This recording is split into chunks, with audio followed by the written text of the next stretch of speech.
Hello everyone. Class 10th की इस class में आज का टॉपिक है how to balance a chemical reaction, और in brief we can write balancing a chemical equation.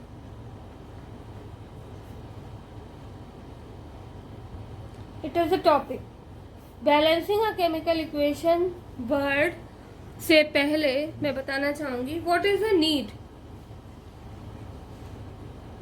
Need of balanced equation. क्यों आवश्यकता है, क्यों जरूरी है किसी भी केमिकल इक्वेशन का बैलेंस होना। तो क्लास 9th में आपने पढ़ा था law of conservation of mass. Law of conservation of मास के अकॉर्डिंग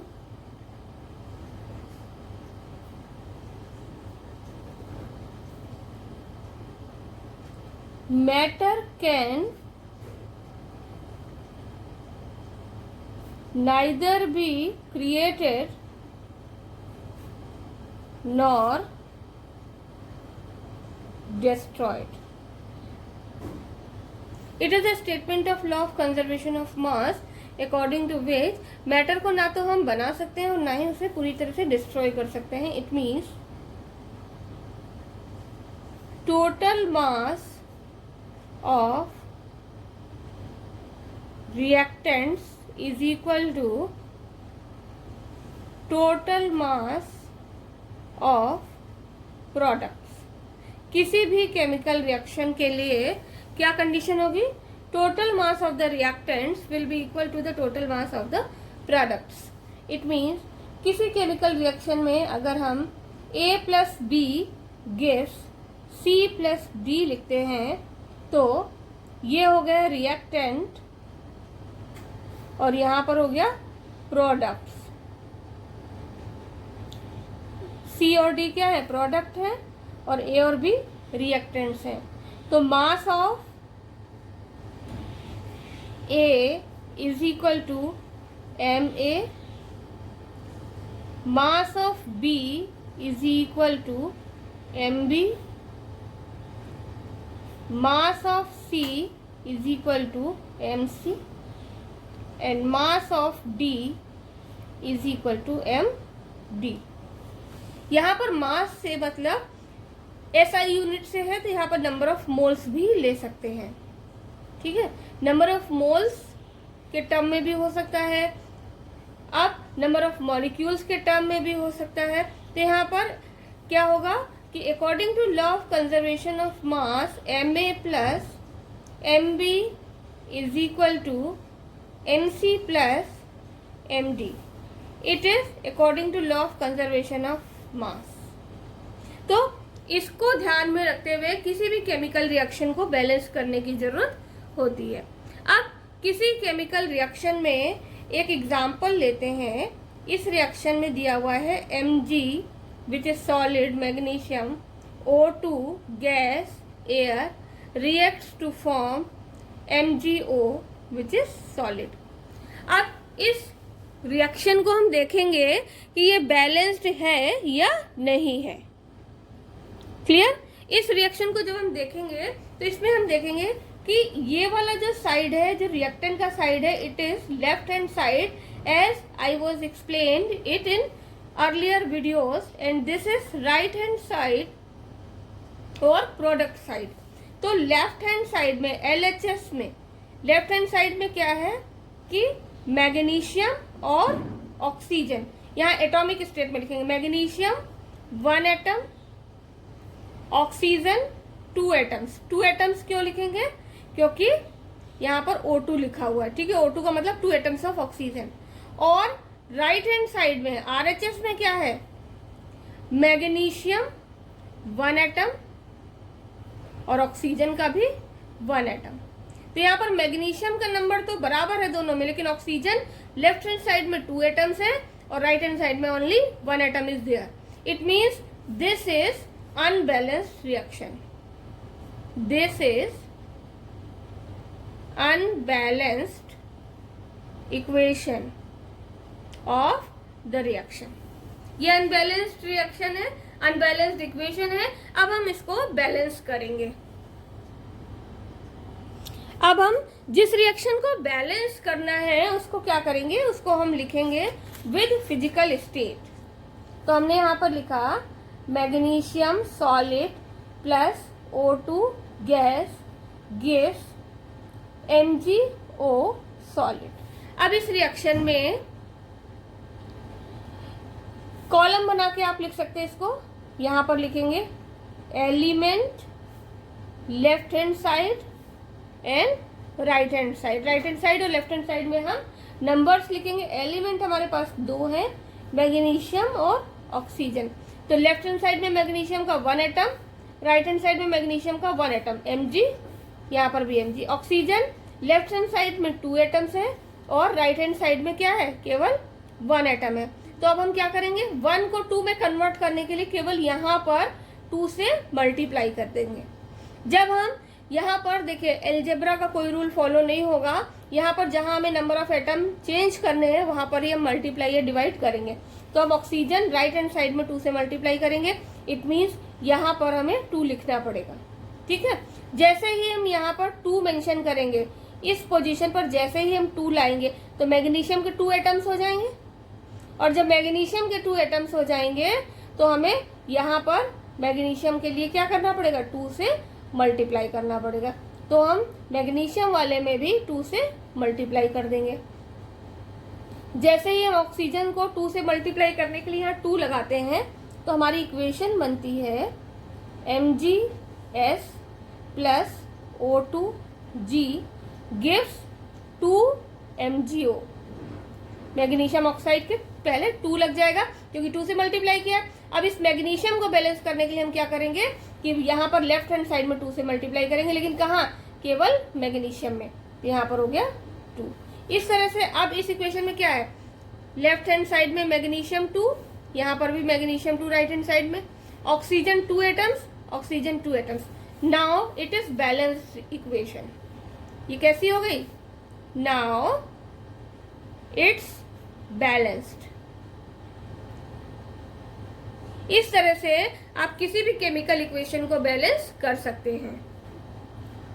अगला एग्जांपल है reaction between iron and water. Iron Fe water molecule के साथ रिएक्ट करेगा और इससे बनेगा Fe3O4 product and dihydrogen, it is product. ये दोनों क्या है, प्रोडक्ट है और Fe और वाटर रिएक्टेंट है। पहले की तरह हम टेबल बनाएंगे, एलिमेंट का कॉलम, लेफ्ट हैंड साइड में number of atoms, right hand side में नंबर ऑफ एटम्स। लिखने के बाद एलिमेंट है हमारे पास Fe, hydrogen and oxygen. Left hand side में Fe का 1 एटम, यहाँ 1 लिख दिया। यहाँ पर Fe3 है, मीन्स 3 एटम्स ऑफ आयरन।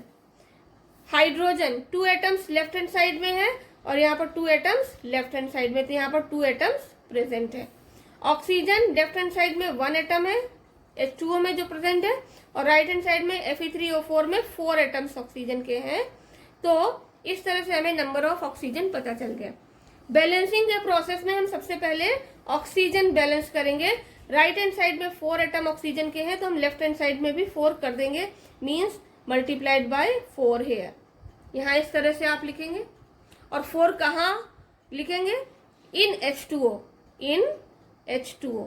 ये हमें कहाँ लिखना है, H2O के साथ। तो हमारी रिएक्शन बनेगी Fe plus 4H2O gives Fe3O4 plus H2।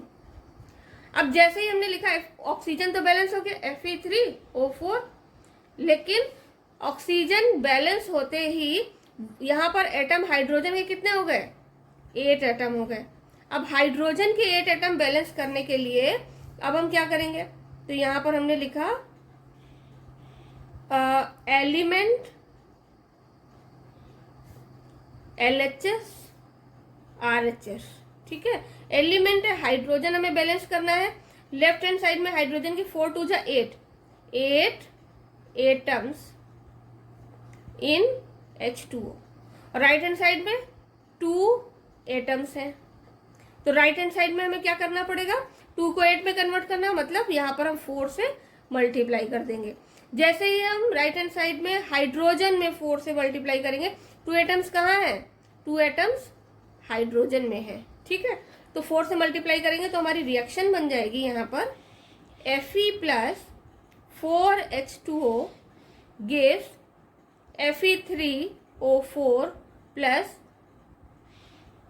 4H2, ठीक है। अब देखिए हाइड्रोजन भी बैलेंस हो गया, 8 हाइड्रोजन 4 ऑक्सीजन 4 ऑक्सीजन, बचा क्या, आयरन Fe3। तो Fe3 को बैलेंस करने के लिए हम क्या करेंगे,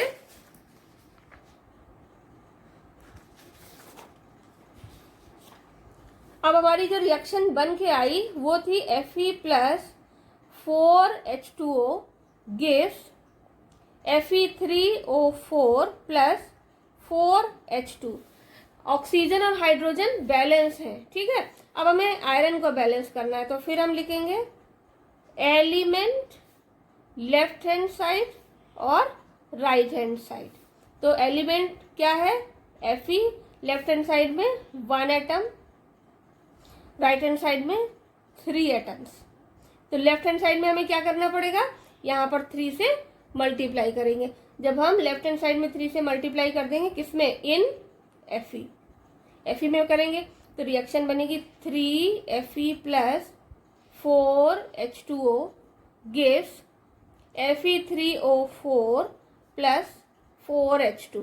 इस तरह से हमें ये मिल जाएगी बैलेंस्ड इक्वेशन। कैसे पता करेंगे ये बैलेंस्ड है या नहीं है, तो इसमें देखिए 3 एटम्स ऑफ आयरन Fe3, 4 2 जा 8 एटम्स ऑफ हाइड्रोजन, 4 2 जा 8 atoms of hydrogen, and 4H2O means 4 atoms of oxygen and 4 atoms of oxygen in Fe3O4। तो लेफ्ट हैंड साइड और राइट हैंड साइड में नंबर ऑफ एटम्स क्या हो गए, बराबर हो गए। इस तरह से ये जो हमारी रिएक्शन है वो, इसकी इक्वेशन क्या होगी, बैलेंस्ड इक्वेशन। ये बैलेंस्ड इक्वेशन लिखने के बाद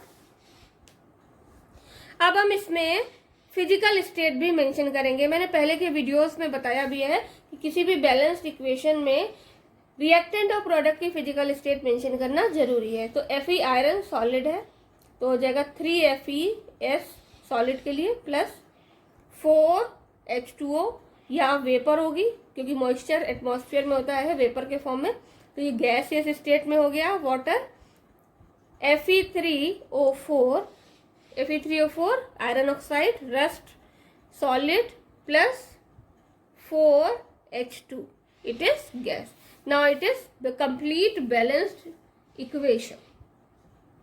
इसी तरह से आप बाकी की रिएक्शंस को भी, रिएक्शन की इक्वेशन को बैलेंस कर सकते हैं।